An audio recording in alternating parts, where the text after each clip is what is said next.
Assalamualaikum warahmatullahi wabarakatuh.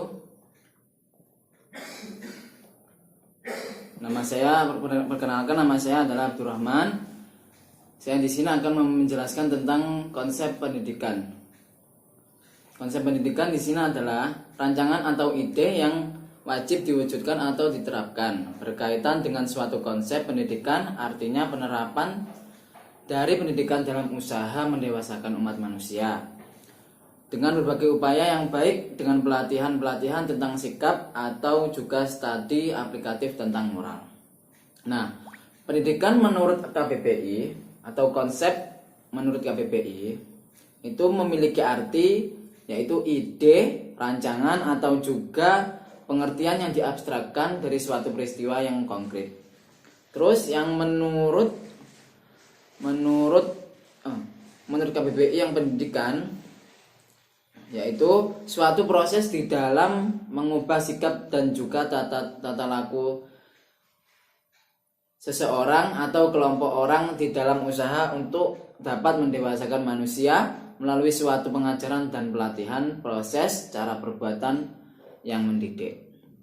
Nah, konsep pendidikan menurut para ahli yaitu yang saya ambil menurut Ahmad D. Marimba.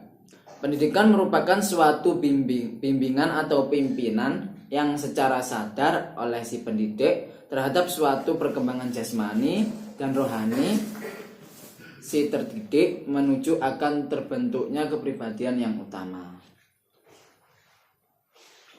Nah, definisi pendidikan yang selanjutnya, definisi pendidikan. Pendidikan merupakan salah satu hal terpenting dalam kehidupan seseorang. Pendidikanlah yang menentukan dan menuntun masa depan dan arah hidup seseorang. Karena pendidikan itu sangat penting untuk keberlangsungan seseorang atau makhluk hidup. Untuk mengetahui tolak ukurnya kualitas setiap orang.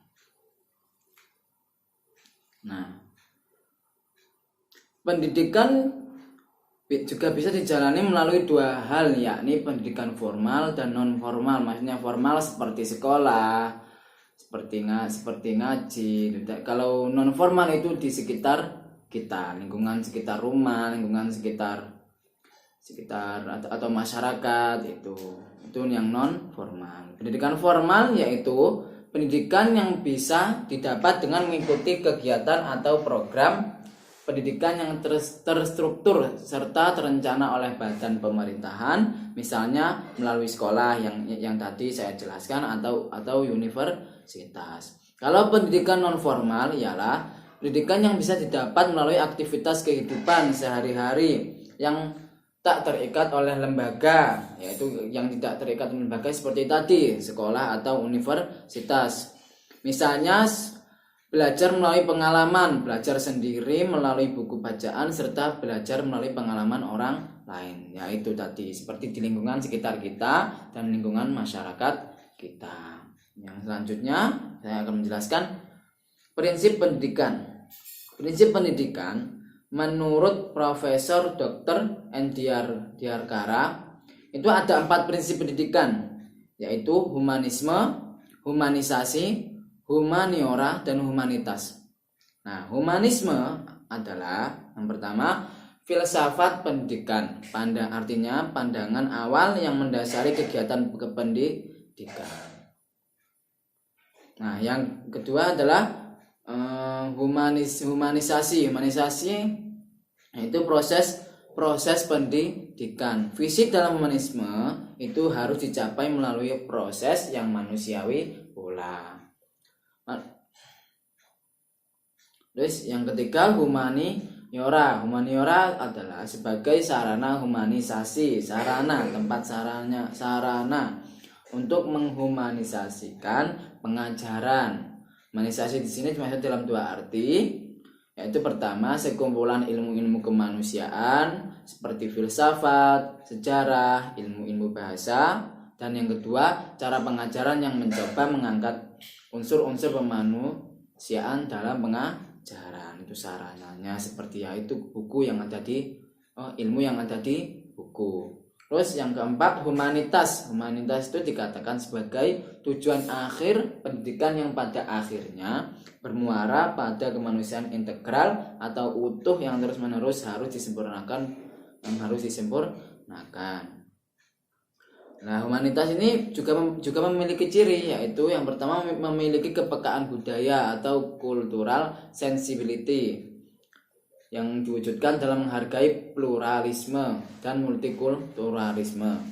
Yang kedua, memperhatikan tantangan sejarah yang terus berubah. Yang ketiga, mampu memprakarsai berbagai terobosan dan inovasi serta menemukan makna baru dalam berbagai dimensi kehidupan. Yang keempat, memiliki keunggulan akademik dan sekaligus memiliki kepedulian kepada keadilan dan ketidakadilan. Itu. Yang selanjutnya adalah pengantar ilmu pendidikan. Pengantar ilmu pendidikan itu memiliki unsur pendidikan. Nah, proses pendidikan melibatkan banyak hal, yaitu subjek yang dibimbing. Nah, subjek yang dibimbing adalah peserta didik itu. Subjeknya itu adalah peserta didik. Nah, ciri khas peserta didik itu harus dipahami oleh pendidik, yaitu yang pertama, individu yang memiliki potensi fisik dan psikis yang khas sehingga merupakan insan yang unik. Karena peserta didik itu mempunyai ciri khasnya masing-masing. Berarti pendidik harus memahami ciri khasnya si peserta didik. Terus yang kedua, individu yang sedang berkembang, karena peserta didik itu berkembang, masih berkembang. Dan yang ketiga, individu yang membutuhkan bimbingan individu dan perlakuan manusiawi. Ya, peserta didik itu harus diperlakukan manusiawi dan membutuhkan bimbingan dari pendidik. Dan yang ketiga, individu yang memiliki kemampuan untuk mandiri, karena peserta didik itu juga memiliki kemampuan untuk mandiri, karena peserta didik itu diajarkan oleh pendidik atau guru. Nah, yang ini selanjutnya adalah orang yang membimbing atau pendidik. Pendidik itu adalah orang yang bertanggung jawab terhadap pelaksanaan pendidikan terhadap peserta didik.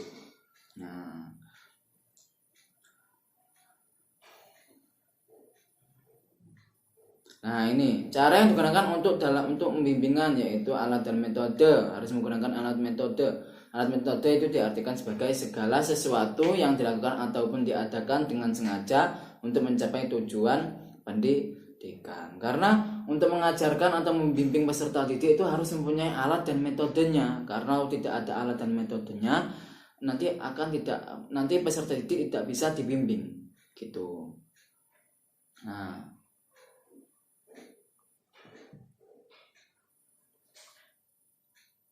Nah, yang selanjutnya adalah tujuan dan fungsi pendidikan.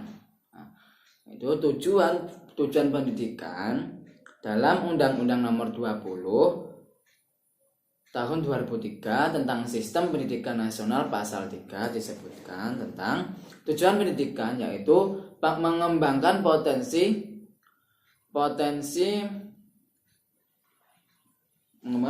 peserta didik agar menjadi manusia yang beriman dan bertakwa kepada Tuhan Yang Maha Esa, berakhlak mulia, sehat, berilmu, cakap, kreatif, mandiri, serta menjadi warga negara yang demokratis juga bertanggung jawab. Itu tujuannya menurut Undang-Undang Nomor 20 Tahun 2003. Nah, selanjutnya adalah fungsi pendidikan. Fungsi pendidikan itu seperti mengembangkan kemampuan, membentuk kepribadian agar dapat menjadi pribadi yang lebih baik. Maksudnya itu fungsi dalam pendidikan itu mengembangkan kemampuan dari peserta didik dan membentuk kepribadian dari peserta didik itu.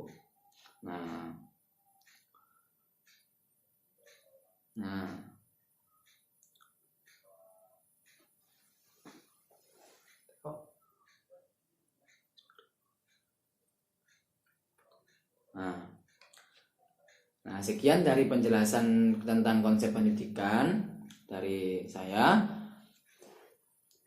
Dari teman-teman, apakah ada yang ditanyakan? tujuan saya Pak. Ya. Tujuan dari pendidikan itu apa Pak? Tujuan dari pendidikan yang tadi saya jelaskan adalah itu dalam Undang-Undang Nomor 20 Tahun 2003 tentang Sistem Pendidikan Nasional Pasal 3, yaitu tujuan pendidikan mengembangkan potensi peserta didik agar menjadi manusia yang beriman dan bertakwa kepada Tuhan Yang Maha Esa, berakhlak mulia, sehat, berilmu, cakap, kreatif, mandiri, serta menjadi warga negara yang demokratis juga bertanggung jawab. Itu tujuannya untuk memiliki seperti itu yang tadi saya sebutkan. Ada yang ditanyakan lagi? Ada Pak. Tidak ada? Ya. Ya, terima kasih kepada teman-teman. Nah, sekian dari presentasi saya. Apabila ada kurang lebihnya saya mohon maaf. Wassalamualaikum warahmatullahi wabarakatuh.